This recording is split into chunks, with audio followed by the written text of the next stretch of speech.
This is the X-Zone Broadcast Network, broadcasting worldwide on broadcast affiliates and satellite program providers, including CNN Broadcast Network, Sirius Satellite Network, Star Media, Good News Radio Network, Angel Broadcast Network, Wiki Broadcast Network, and WPBN TV. For more information on the X-Zone Broadcast Network, visit us at www.xzbn.net.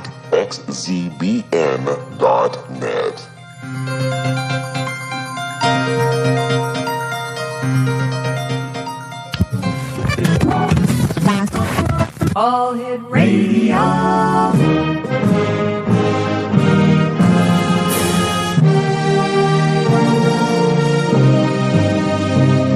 Welcome to the X-Zone, a place where fact is fiction and fiction is reality. Now, here's your host, Rob McConnell.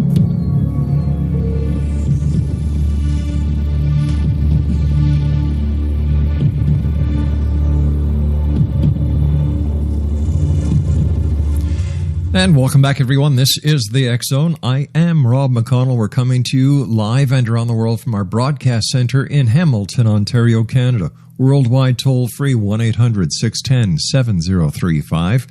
My email address is xzone@xzoneradiotv.com. On all social media sites, X-Zone Radio TV.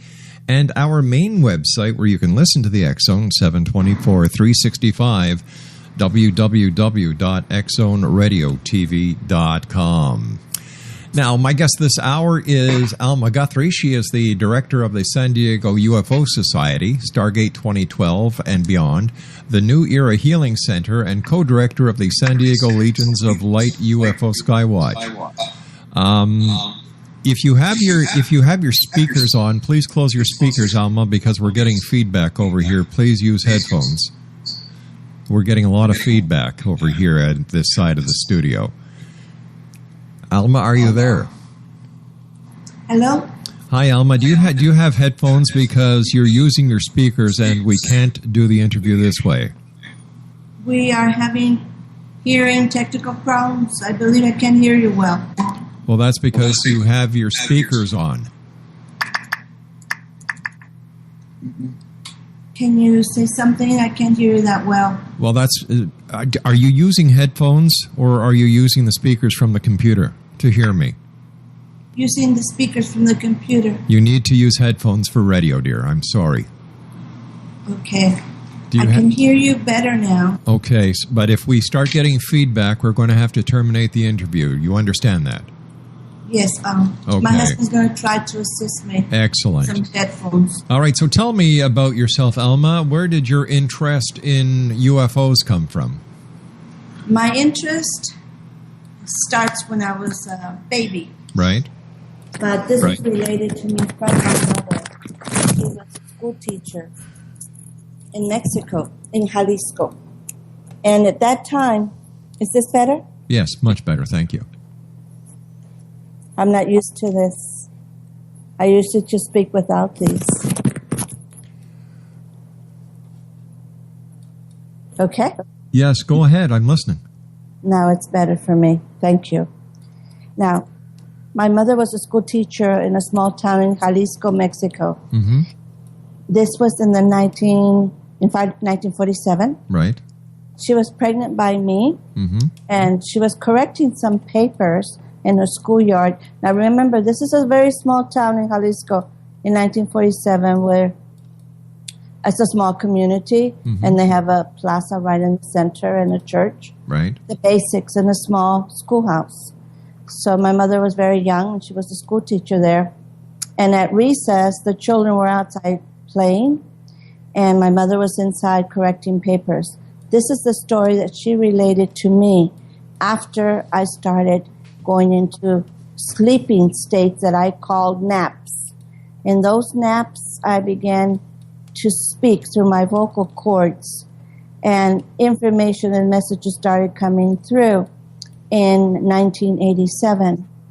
So when everything unfolded and I was activated with what they call now full trance telepathic communications, and this came on suddenly for me in 1987. My mother related the information to me after I was activated and I was receiving my telepathic transmissions through full trance states.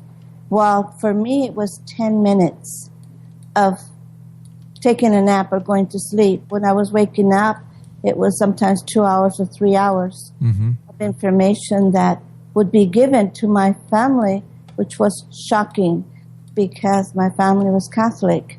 And I was bringing forth beautiful, benevolent, spiritual, cosmic information from benevolent alien races or elder brothers and sisters from other solar systems as well as this system. So my mother was very keen to what was happening to me. And that's when she related her story to me because my whole family turned away from me. I lost my whole family because of this. The first message I ever got was to bring this information first to my family. And this was my free will to bring this information to my family.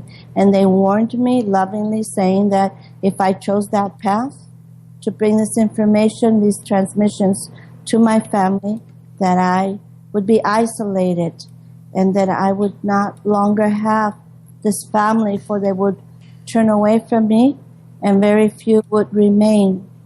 And I chose that path. I chose to bring this information to my family for the first time here in Baja California, Tijuana, where I went into a full trance state. Suddenly, I just felt like I needed to take a nap. I felt sleepy. I felt my guides coming through. And when I woke up, it was like an hour and a half of information that was very soft, very gentle, very soft-spoken in the beginning. And at that time, it was not recorded.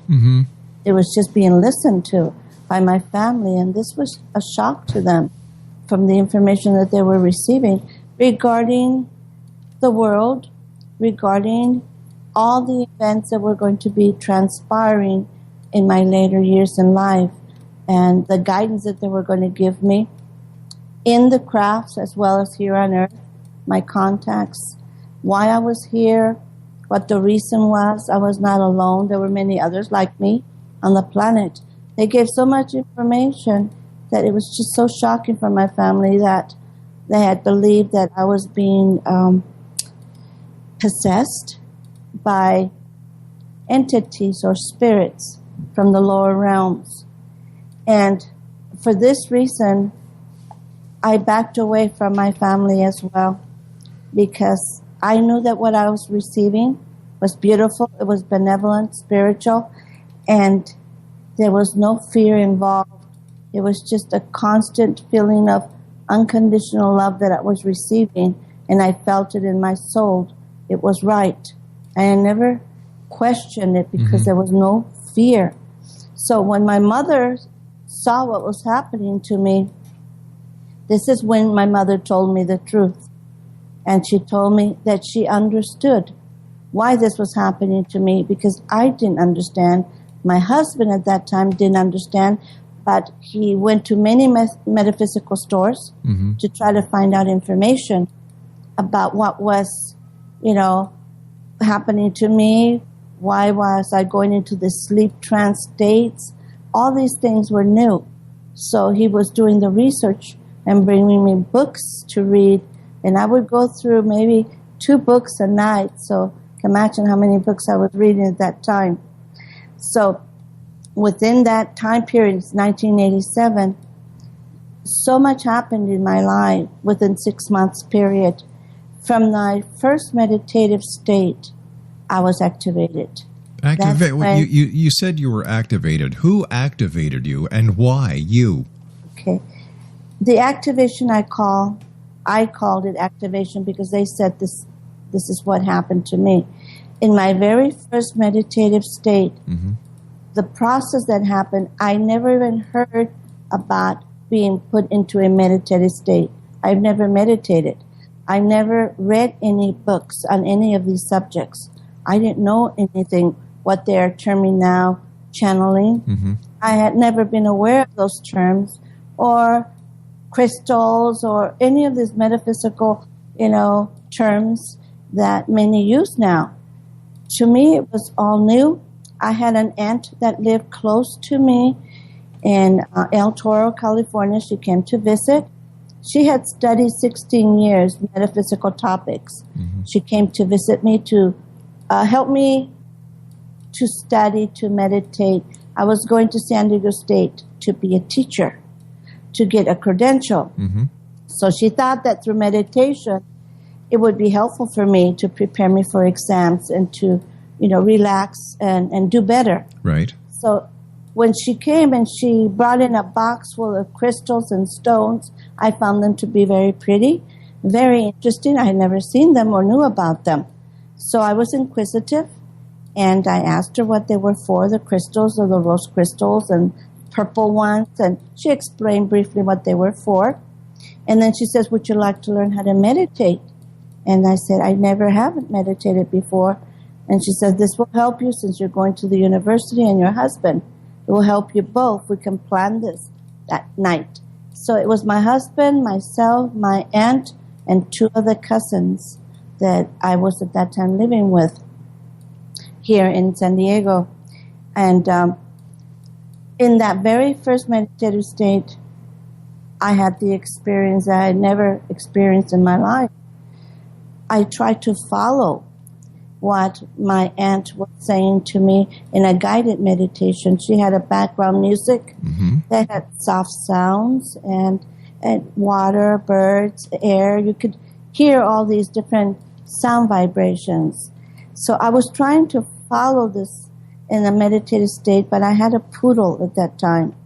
And the poodle would be, I couldn't lock him up because he would be barking all the time. So we let him free, and he started bothering me, licking my palms of my hands.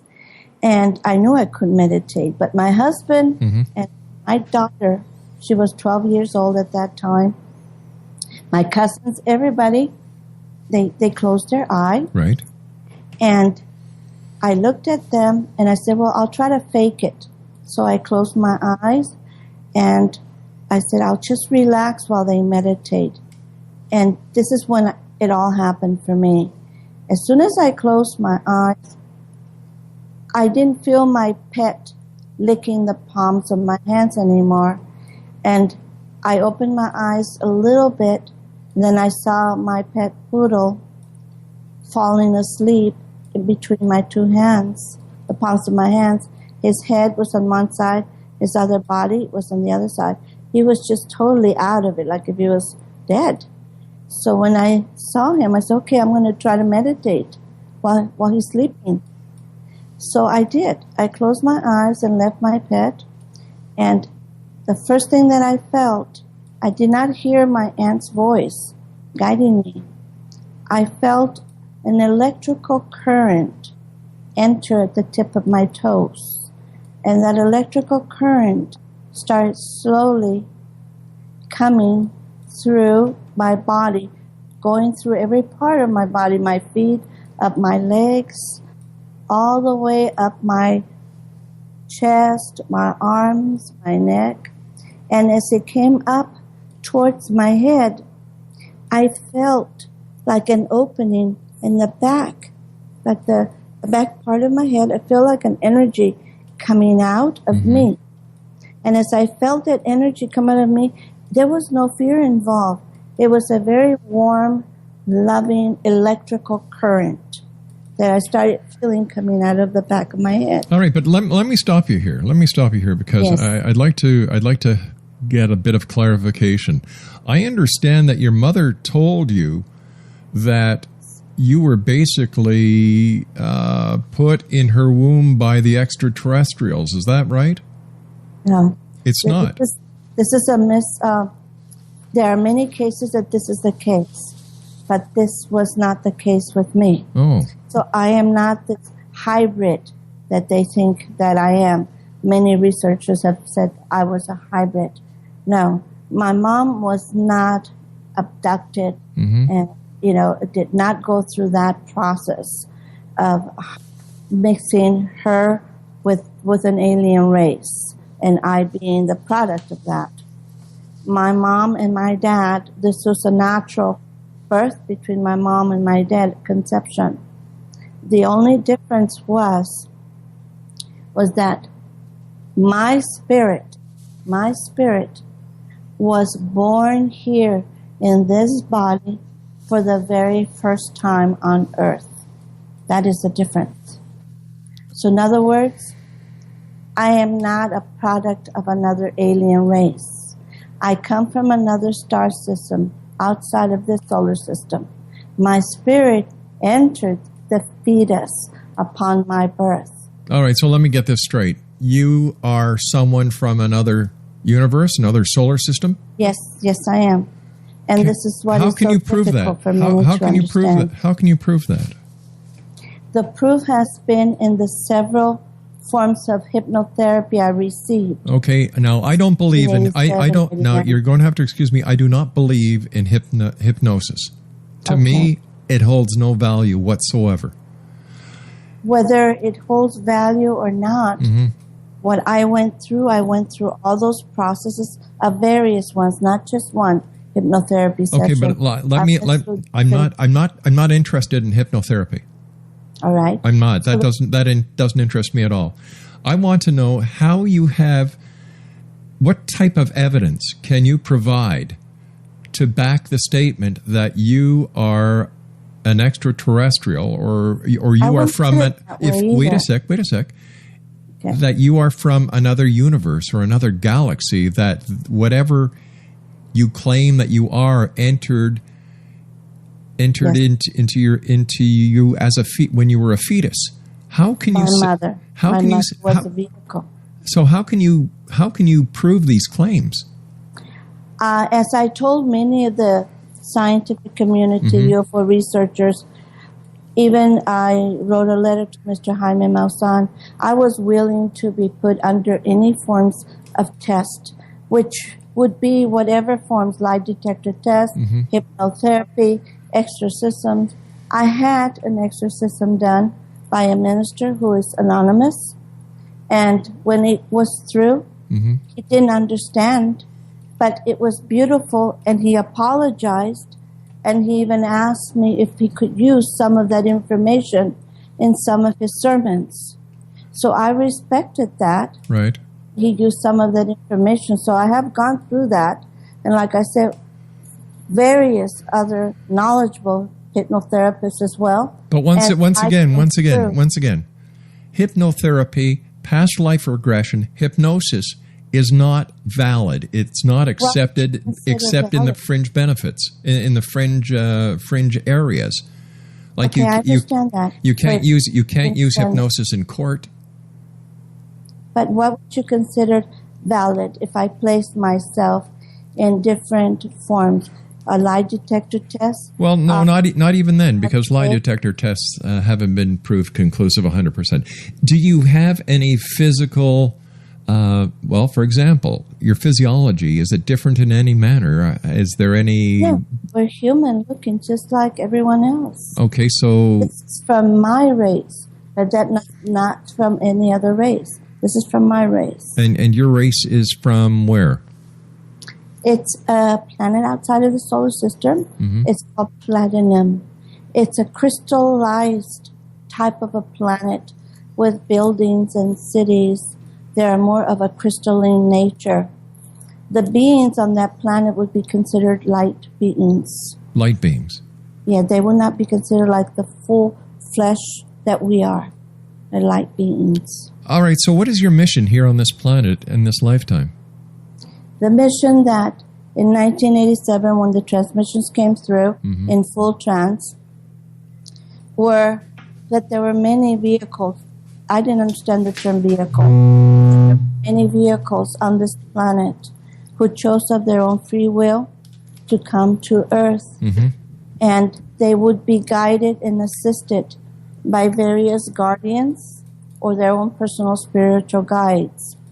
That their missions were basically to awaken humanity to higher truths and realities, that humanity is not alone on Earth or in the universe, and that we have a place and that our place is to evolve into a higher spiritual human being, more humane, and to learn from our past errors, that the past errors of humanity will always repeat themselves if humanity does not evolve spiritually to move on into the next cycle of their evolution and become galactic citizens.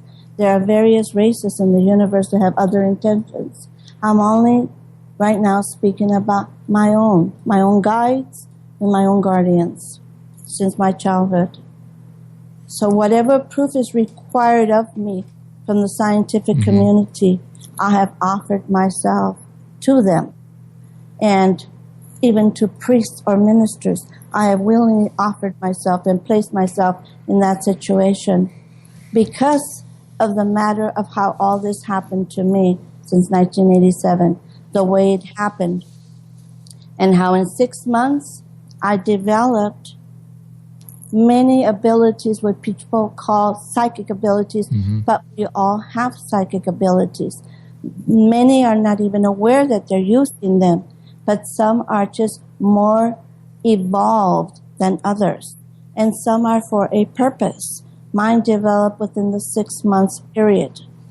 And I had not known about any of these things. They just happened one right after the other. When I received the full automatic writing messages, I did not know what automatic writing was. And they happened. My hand started moving very, very quickly. My aunt, who came by to introduce me to the meditation, she knew right away when my hand was moving very quickly in the air. I mean, very quickly. She put a pencil in my hand as it was moving, and she put paper on the table. And through that, she said, "Let it be. They wish to speak. Your guides wish to speak." So my hand just dropped down on the paper, and it started writing the messages faster than if you were to write yourself or if you were to type. The information, I call it speed writing. It's so fast, it does not give me any time of my own consciousness to think of what is being written. I have no concept of what is being written. So let me ask you this. How old were you when this all started? This happened in 1987. I was in my late 40s. All right.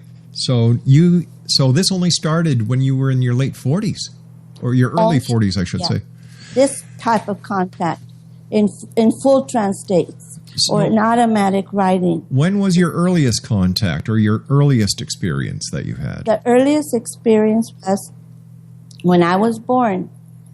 I was born with illnesses that affect most children, but mine developed into a more serious condition because I did not accept woman's milk. The milk from my brother, I did not accept. So she passed me on into another mother that was breastfeeding. So my mother put me with her, and I didn't accept her milk. So then they put that I could take powder milk. At that time, in 1947, was very difficult and costly to get powder milk. So my mother would have to go to the nearest city to get it. She tried the powder milk, and I didn't accept that either. So what she did was feed me teas. And those teas, she would put them in droppers or a special type of a cloth that would almost filter the tea, so I would have the pure drops with the honey. Right. That's what I would be drinking, these teas and pure honey, through the straining process that she was using.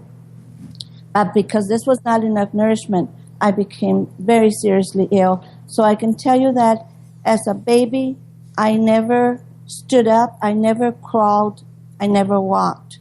I was in bed. And I was in bed during several of those years, and my mom would just not let go of me. She kept me alive through those teas until someone told her that to go to this nearest town to... Hello, are you still there? Hello, are you still there? They can't understand me, honey. Okay, I can hear you. No, I can hear you now. I'm still here. Okay, so when was it that you had your very first, let me see, what's the word I'm looking for? Your very first ET contact that you can remember? Yeah. Now, there's many types of contacts. No, I just mean your first contact. How old were you? 10, 12, 14, 16, 20, 22, 25? Under my own personal recollection, I was a child. Okay. I was maybe in between 5, around 6. That's when I got well from all these diseases because of the milk. Mm-hmm. So between 5 and 6 years old, that's when they started coming inside my room. The first ones I ever saw they were gently gliding in my room. They weren't touching the ground. They were just gently gliding into my room. And to me, they looked like older men with a long grayish type hair. Mm-hmm. They seemed to me, I called them elder men.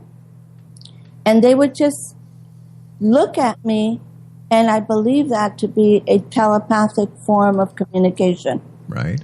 They would just look at me with such gentle and loving eyes that I felt comfort in their presence as a child. And at the same time, there was these balls of light that used to come in my room. And these balls of light would go around the room. Mm-hmm. And while they were going around the room, it was more like playful balls of light because they would come near me. And I could see the transparency within them. And I could see almost like little beings inside of them, but not clear. But I saw them as playful little balls of light that entered. And then there were other times within my youth at that time that the smaller the gray types, the ones that everybody has experiences with the big gray eyes, right. We call them grays, the small grays, mm-hmm. They came. And when they came, there were several of them that came. I was very frightened of them when I saw them. They tried to reach me while I was on the bed. And I was very frightened and kept telling them to go. And they would just communicate inside here. And all I did was just lovingly tell them to go and to go away. And what I saw with them is that the more that they tried to reach me, it was like a barrier that was around my bed or around me. Mm-hmm. And they could not pass through. They couldn't touch me. They couldn't reach me. So they would give up and they would leave the room. So there was basically one experience from them as a child. They right. couldn't get through a certain barrier with me. But the other ones, the ones with the long gray hair and the balls of light that I would see, some beings inside of them, well, they continued with me for some time.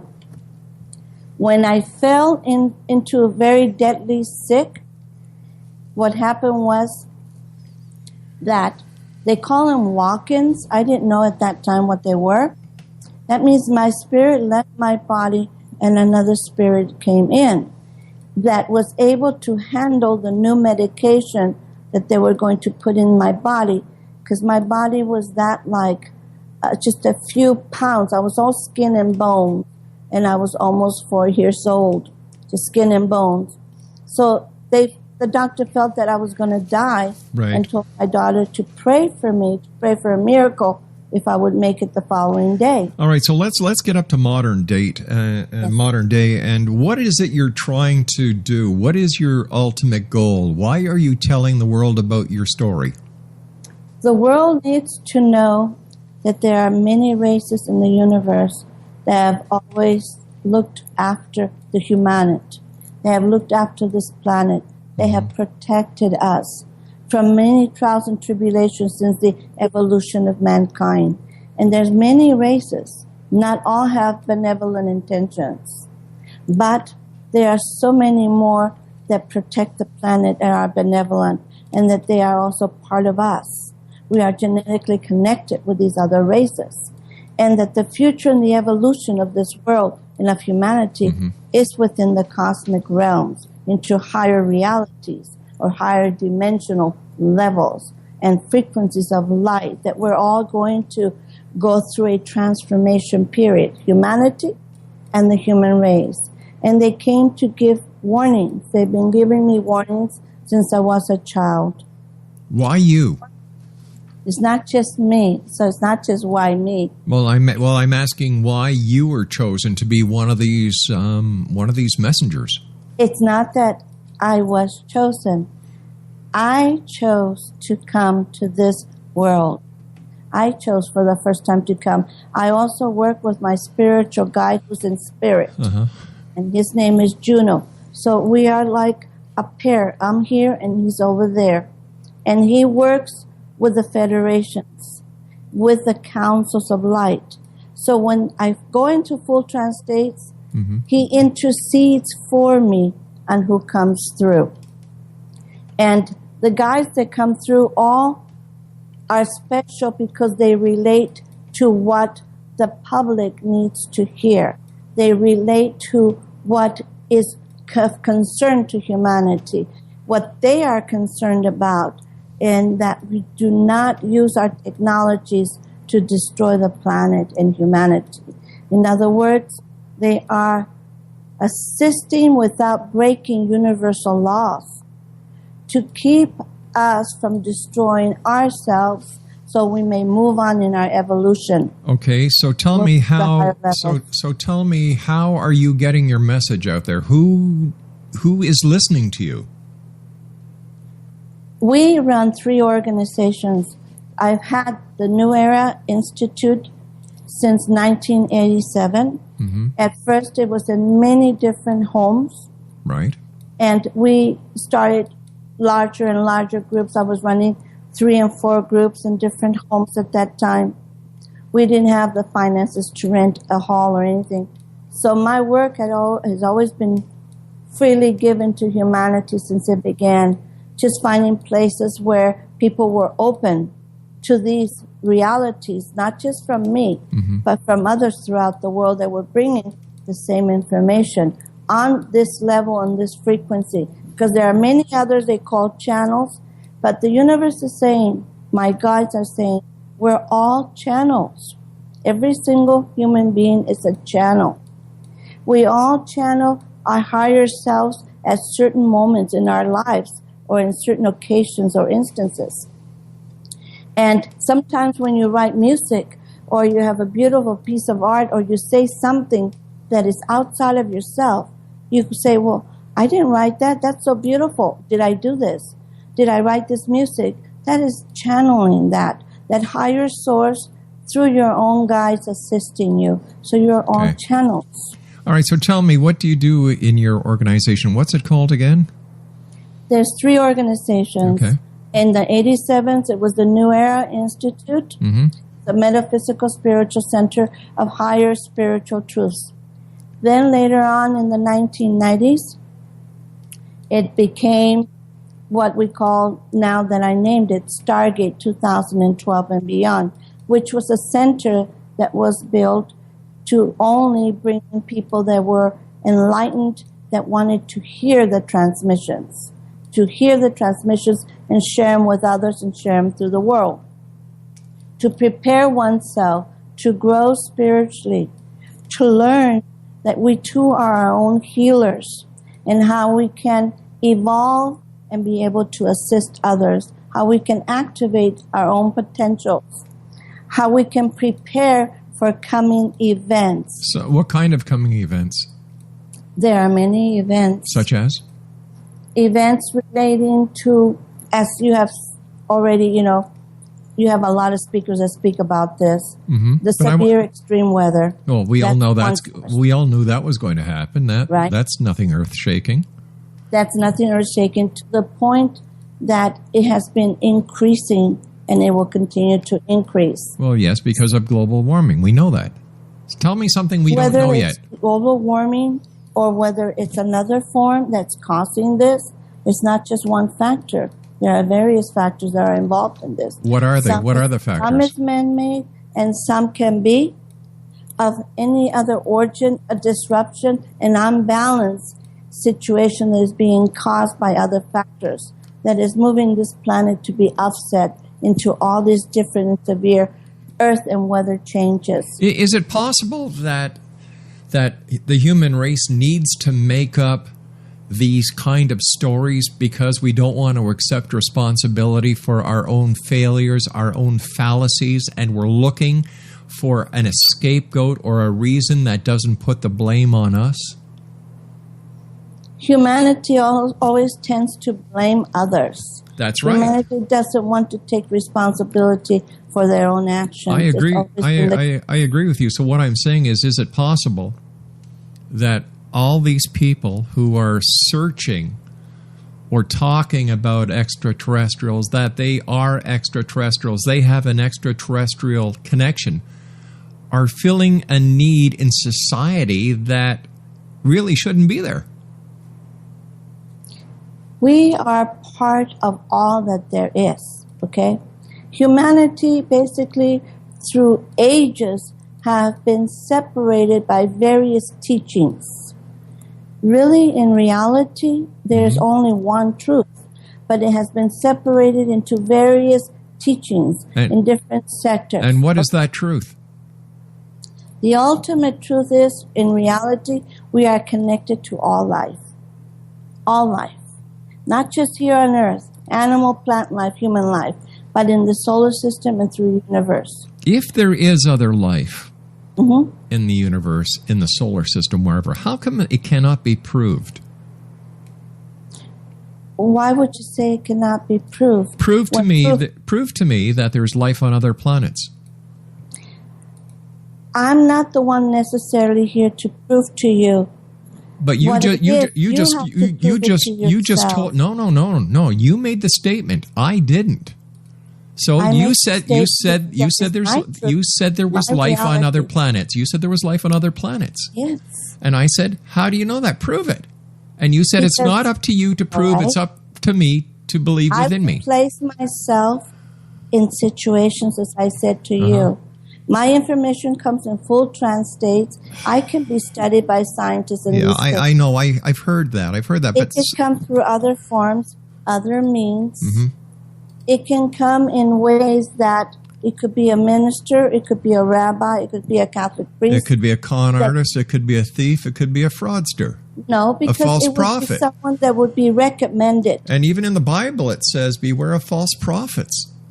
There are many false prophets. So maybe the Bible was giving us a warning about the charlatans that are fulfilling the lives of the unexpected and the meek and the weak, who are looking for instantaneous or... You shall know them by their fruits. That's right. That's right. You shall know them by their fruits. Right. If you knew me by my own fruits, you would not be questioning me in this manner. But I don't know you and I don't believe you. But you would, if you knew me, if you would go through the different trials or proofs that you required, perhaps then you would believe. All right. I want to thank you so much for joining us tonight. I'm sorry. I'm getting nowhere with this. In fact, Craig, are you ready? Let's go with 1, 2, 3. 1, 2, 3.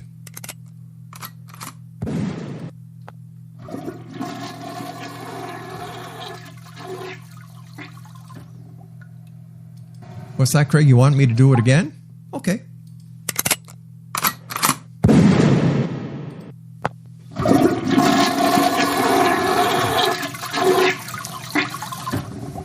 There you go. I'm sorry. None of the story was making sense to me. It was more like a read script.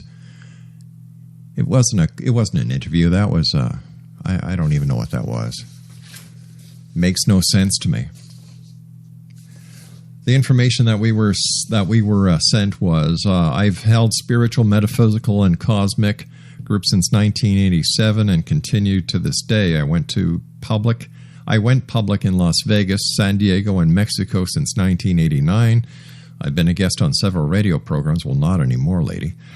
In 2012, she was a guest speaker at Live Transmissions, The Whole Agenda. It's a bunch of hocus pocus, for God's sake. Talk about false prophets. Of course. And the aliens, the alien contact commenced. When? Oh, when the alien entered her, mother's fetus, or her fetus at the time. I don't buy it. I really do not buy it. And you know me, Exo Nation, when I think that somebody is trying to pull the wool over our eyes or your eyes, I'll give them the benefit of the doubt. But when I get going around in circle after circle after circle, sorry, you're gone. I'll be back on the other side of this short break as we decide to play a little bit of this, a little bit of that, until the top of the hour. This is the X Zone. I am Rob McConnell, and we're coming to you from our broadcast center in Hamilton, Ontario, Canada. Let's go to Star Trek and see what's up with them.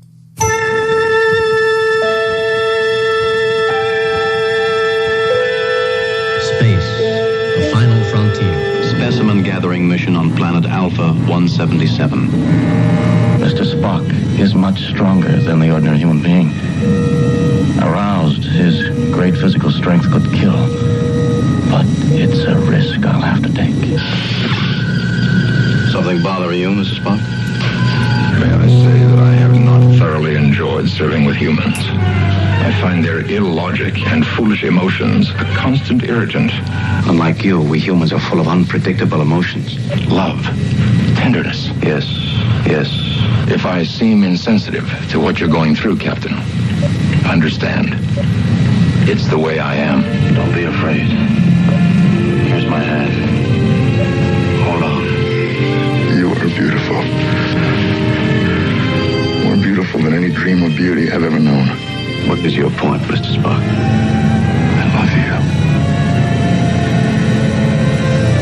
I can love you. Kiss me.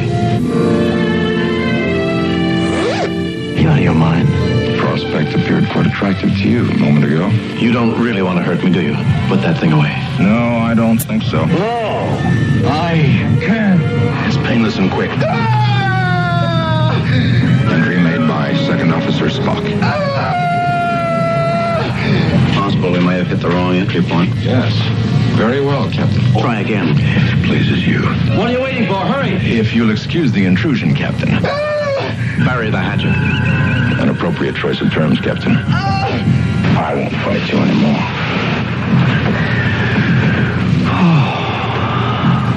I feel so weak. I'll be glad when this is over. I'm behaving disgracefully. Believe me, Mr. Spock. It was painful. In more ways than one. Ice out. Captain's log supplement. I've seen a part of myself no man should ever see. I don't know why I have not been infected. Thank you, Mr. Spock.